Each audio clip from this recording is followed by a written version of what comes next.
বাংলাদেশের বিরুদ্ধে কমপ্লিটলি একটা ষড়যন্ত্র চলছে।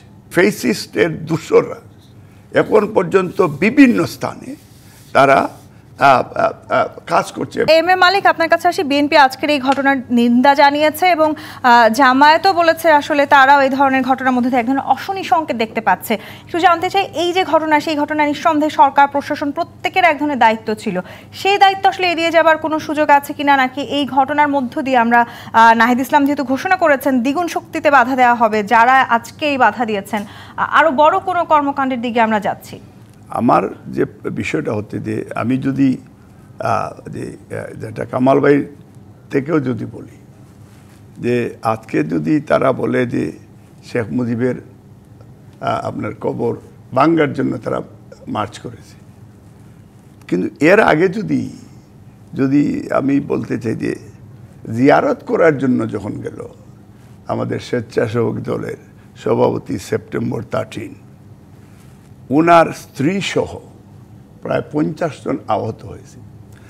এখন গোপালগঞ্জ যেটা বলেছেন যে গোপালগঞ্জে কেউ যেতে পারবে না, আপনি মাজার জিয়ারত কবর জিয়ারত করতেও যেতে পারবেন না।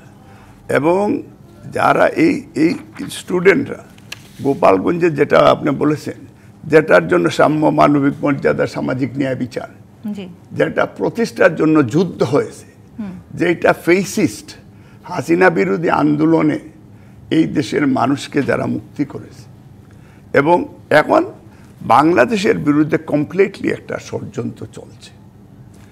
এই ষড়যন্ত্র যেটা এই প্রশাসনে, যেমন এয়ারপোর্টে আপনি সবাই পালিয়ে গেছে, কিন্তু এখন আপনি ইনভেস্টিগেশন করে দেখবেন যে এই আগের 80% লোকজন এখনো কাজ করতেছে এয়ারপোর্টে। আপনি প্রশাসনের বিভিন্ন জায়গায় আপনি দেখবেন যে সেই ফেসিস্টের দূষররা এখন পর্যন্ত বিভিন্ন স্থানে তারা কাজ করছে, এবং যারা আপনারা সত্যিকার অর্থে এই দেশের পক্ষে কাজ করেছে তারা বরঞ্চ মোর ভিকটিম এখন এটা হচ্ছে একটা পার্ট অফ কনস্পিরেসি।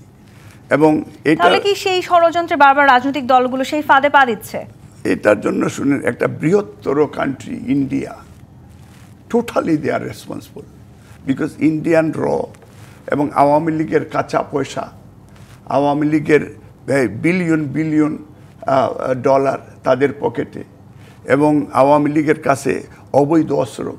গোপালগঞ্জ আপনি ইনকোয়ারি, আপনি এই মুহূর্তে যদি আর্মি, সেনাবাহিনী সহ, পুলিশ সহ, উচিত হলো এদেরকে যে অবস্থায় আছে এটা চিরুনি অপারেশন করে অস্ত্রগুলি উদ্ধার। চিরুনি অভিযান ইতিমধ্যে চলছে, এর মধ্যে দিয়ে আসলে এই ধরনের ঘটনা এই যে এতদিন হয়ে গেল আপনার এই হাসিনা পতনের আন্দোলনে, কিন্তু এই অস্ত্রগুলি উদ্ধার হলো।